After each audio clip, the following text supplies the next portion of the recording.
How are you all?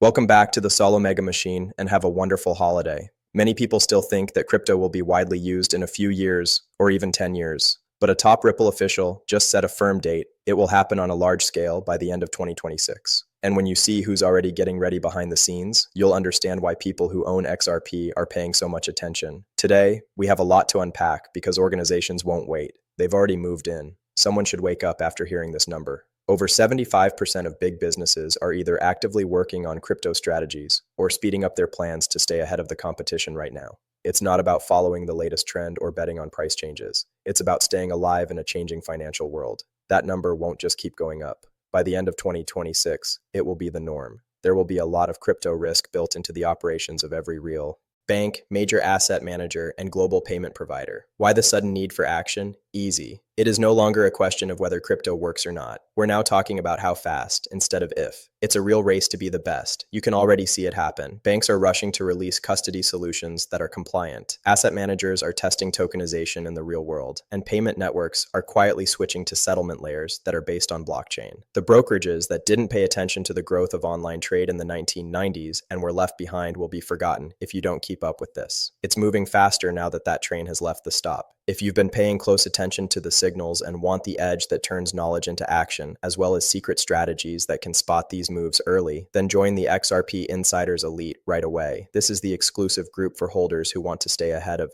the curve and level up quickly. It's in the post about the video. Now let's look at the charts, which are where real chance and waiting meet. Right now on XRP, we can see a classic WAF reaccumulation trend taking place. You already know what's going to happen next. If you know about WAF theory, 3 things are planned for this phase. Get rid of all the weak sellers. Let smart money take in the supply without giving away their hand.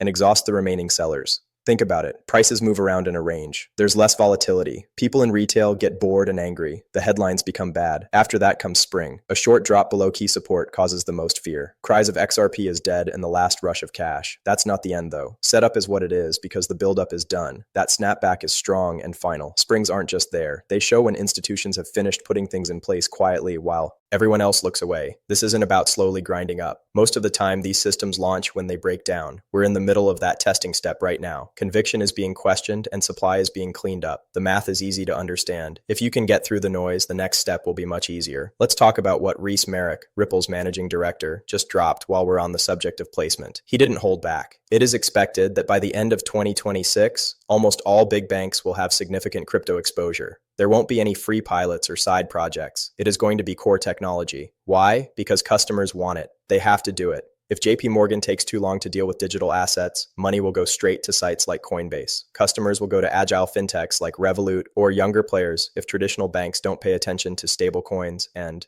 tokenized funds. This is not a passing trend. It is a basic change in the structure. Regulatory clarity is finally coming together. Stablecoins are becoming more popular. Tokenization is going to happen anyway. While Ripple was in a long legal fight, it won and cleared XRP's biggest regulatory cloud. This gave it a real head start in making sure that cross-border flows are legal. Ripple isn't after Flash. They are designing the pipes that make modern banking work. That plumbing is put in, and you don't look for cheaper options afterward. You depend on it every day. That's the power and the quiet. Now zoom out with me, because everywhere things are picking up speed. New chair of the SEC, Paul Atkins, just gave the impression that market structure laws like the Clarity Act that the House passed are almost done. In fact, Congress is working on crypto-friendly rules that will make oversight easier for all government departments, which is the good news that businesses have been waiting for. Risk committees accept allocations when there are clear rules. Capital comes in without any limits. This is not a guess. It's becoming normal. In fact, the SEC just recently put out basic information on how to store crypto assets safely for individual buyers.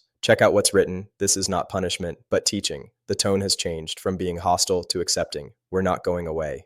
Now, here's how to act properly. And it's not just the government. Traditional exchanges are getting ready for spot crypto trading across assets. Analysts like Anthony Pompiano said on CNBC that we're moving toward 247 platforms that trade everything, combining AI, tokenization, and digital assets. Legacy players have a lot of money and know a lot about regulations, but crypto-native infrastructure is ahead of the curve when it comes to making systems work well. Wall Street wants exposure, custody control, and cash flow, but they want it the way they want it. That's why it's interesting that BNY Mellon is working closely with blockchain systems. They have launched new collateral and payment services that use distributed ledger technology to bring repo markets up to date and improve efficiency in ways that change trade in a quiet way. The picture becomes clearer when you put these things together.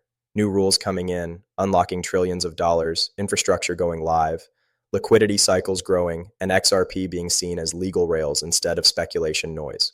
Most people won't notice it until it costs too much. And by then, the early edge is gone.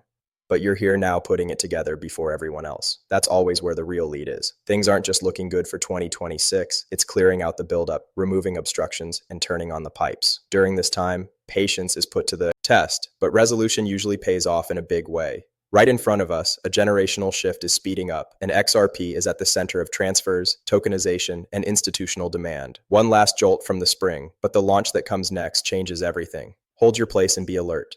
The next part is loading. Let's find out more about why 2026 isn't just a date.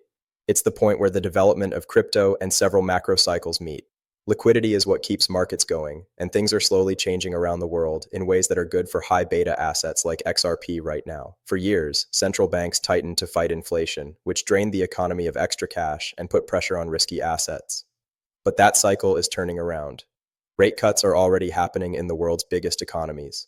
Balance sheets are getting stronger, and calls for fiscal support are getting louder. History shows that when liquidity comes back, it doesn't come back all at once. The first places it goes are growth pathways. As the most volatile and liquid asset class, crypto captures disproportionate flows during growth stages. Even though Bitcoin may be the most well-known cryptocurrency, utility-based coins like XRP will grow even more once institutional channels open. Take a look at past rounds. In the past, XRP's biggest moves happened at the same time that liquidity grew and payment infrastructure was improved. Because tokenization isn't just an idea anymore, the background is even stronger this time. A lot of people are using it. It's not a joke that BlackRock, CK, Fidelity, and Franklin Templeton are putting out Bitcoin ETFs. They are making the ways for everything to be tokenized. Real-world assets like bonds, stocks, real estate, and credit are moving onto the blockchain to save time and money. This needs quick legal settlement layers. Ripple is right in the middle of that demand stream. Their on-demand liquidity offering isn't just a proof of concept. It's live and handling cross-border transactions worth billions of dollars for real banks. Every time a new partnership is announced, like between SBI and Banco Santander, or between new corridors in emerging countries, the network effect gets stronger. When there is more traffic, more XRP is used for bridging, even if only for a short time. And because escrow releases are set up in a way that makes them predictable, supply patterns stay stable while demand rises. Here, the beauty is in the unevenness. The downside gets less severe as more people use the real benefit, but the upside goes through the roof when people realize how true it is. Most people still think of XRP as a cryptocurrency from 2017, but the companies that are building it today see it as a form of infrastructure. That's the chance to create a gap. Let's talk about stablecoins, which are the sneaky way that all of this is happening faster. A lot of value already moves through USDT and USDC, but those are mostly retail and DeFi lines. And now watch what happens when institutions that are controlled issue their own. Ripple's RLUSD stablecoin is now live on both XRPL and Ethereum. It is fully backed, audited, and made for business use. This is not a rivalry to Tether. The banks value the compliant bridge the most. A stable digital dollar and a neutral bridge asset are what a big bank needs to move money right away without having to pre-end accounts in 100 different countries. XRP is a great choice for that. Quick resolution, low fees, clear rules in key areas, and a history of smoothly handling large business volumes. RLUSD Plus. With XRP, a rotor is made. When more stablecoins are released, there is more bridge demand. This temporarily locks or burns XRP, making it harder to get during peaks. Once there are enough tokenized funds, this effect grows exponentially. Let's say BlackRock KK's Bitcoin fund grows from hundreds of millions of dollars on chain to tens of billions of dollars. There needs to be quick payment for every redemption, subscription, and rebalance. Old methods take days and have many layers of middlemen, not long at all. With blockchain, the winners are not the funds, but the lines that hold everything up. Ripple isn't the only one, but they're in a unique situation. In the same words as XRP, Stellar is talked about for similar use cases. However, XRP has a clear advantage in the race for institutional volume thanks to its higher liquidity, more exchange listings, and regulatory wins. BNY Mellon recently labeled both protocols as special. This wasn't just a matter of words. It shows which networks they're integrating deeply for settlement and collateral management. Also, the DTCC pilot with blockchain technology isn't making headlines, but it's a huge deal. Every year, the Depository Trust and Clearing Corporation handles 4 quadrillions in security payment. Using distributed ledgers to update even a small part of that process creates a constant need for digital assets that work well. These are no longer experiments. They are now production settings that are quietly taking in capacity. Add the political tailwinds to the mix. Regulatory barriers that slowed progress for years are falling apart quickly now that a government that supports new ideas is in power. The attempts to get rid of SAB 121, the progress of market structure bills, and the shift in agency leadership toward clarity have all taken away the obstacles that had been blocking trillions of dollars. Capital doesn't always need permission to move. It goes where the hurdles are lowest. This makes an ideal storm because it increases liquidity, builds infrastructure, normalizes regulations, and causes real-world demand to rise all at the same time. XRP isn't just following Bitcoin here, it's taking advantage of a separate flow from modernizing global payments and tokenizing RWA. When people are willing to take risks, the correlation will get stronger, but the drivers are truly different and are adding up. One more thing that isn't given enough credit is contracts and liquidity. As things become clearer, the XRP futures and options markets will likely get a lot deeper. Futures are already on CME, but traffic will go through the roof once banks give their clients permission to trade. More spot demand is brought in by hedging tools, which creates positive trends. We paid Bitcoin to see this movie. The biggest spot rises came before the growth in derivatives. All of this ties back to the WAF framework we talked about before. It's not uncertainty that causes the long range, it's absorption. Every dip is bought with less noise, and every attempt to break out is capped with less noise.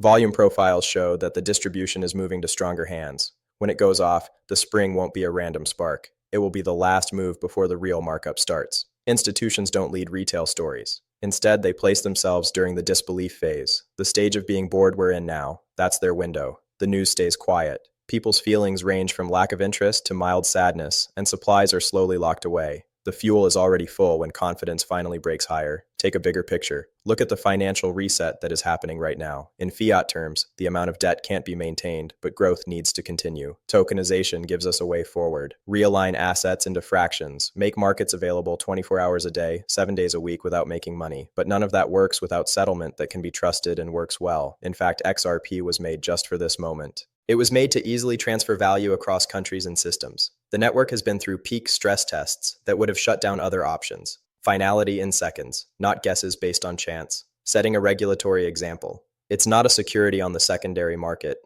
Partnerships that last decades instead of months. This isn't hope. It's pre-built infrastructure that will last for years. Keep an eye on the important measures as we move toward 2026. The growth of ODL volumes, the rate at which RLUSD is adopted, the launch of tokenized asset pipelines, the interest in derivatives, and the flow of money into institutional storage.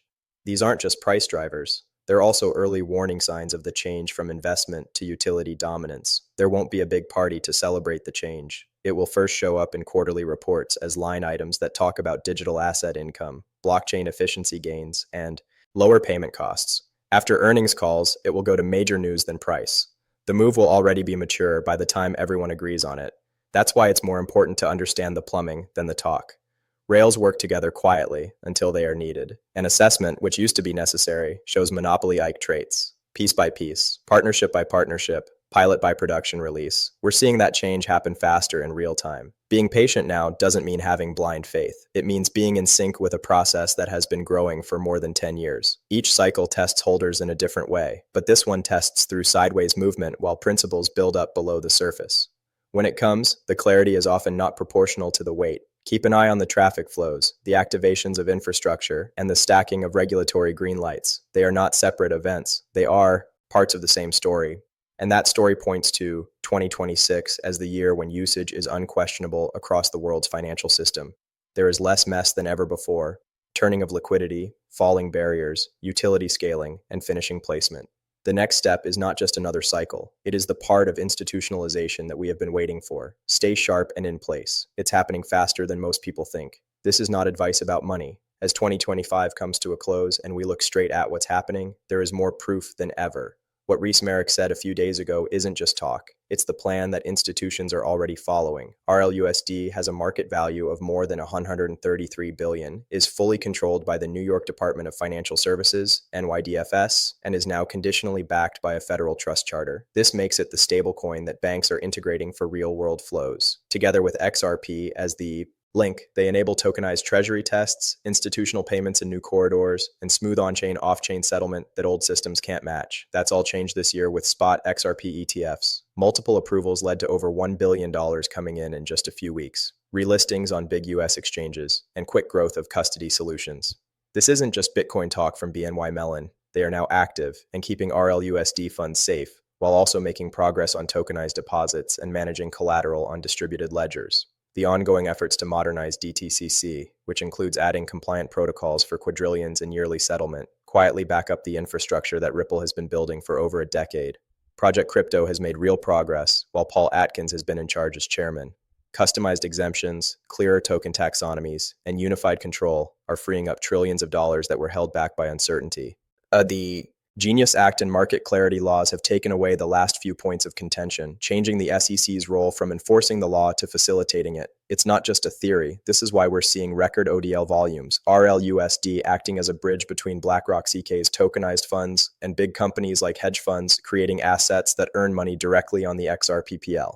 We need to look at the chart again because the technical match is too good to miss. The long period of consolidation in XRP through 2025 has been a standard case of WAF reaccumulation. It has worn out sellers, reset indicators, and given strong hands a chance to load up during the noise. That last spring we were looking forward to. It tested the area between 1.61 and 1.70, exactly getting rid of weak positions before snapping back strongly. We are now in the test phase, and the volume profiles show that absorption is complete. The lower levels are back to around 2 to 220. The triggers for markup are loading. Hold on to the last point of support near 201 and 220. The creep jump aims for 250 quickly, and then Fibonacci extensions lead to 350. Fight on in the first leg. Longer term, the structure suggests that prices between $7 and $8 will be reasonable by the end of 2026. This is especially true as more ETFs come in and more people use tokens for their usefulness. Breaking below 1.70 would slow things down, but on-chain flows, institutional custody growth, and regulation tailwinds all show that the easiest way to go is up.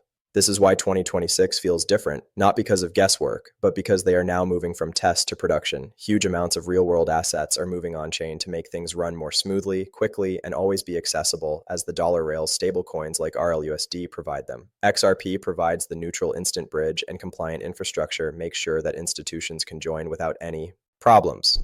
More volume makes liquidity tighter, more partnerships make uptake stronger, and more clarity brings in capital. While many people still compare XRP to past cycles or memecoin noise, they miss the fact that its current causes are structural. Modernization, global payments, RWA tokenization on a large scale, and institutional balance sheets all need exposure to high beta utility-backed assets while liquidity grows. When reality finally catches up with perception, which it will as soon as quarterly reports show how blockchain works and how digital assets bring in money, the move surprises everyone. You are not looking for approval or attention. Regulation, infrastructure, and demand have been building up for years, and now you're at the point where they all meet. The reaccumulation was the last test of belief, but those who were able to see the bigger picture will be rewarded with resolution. The year 2026 is not a guess, it's the turning point we've been working toward. Rails don't make a big deal out of being important. They become necessary slowly at first, and then all of a sudden, pay attention. The launch phase has begun. Join the XRP Insiders Elite today if you're ready to go further and get access to daily exclusive research, secret strategies that let you see these setups months before anyone else, and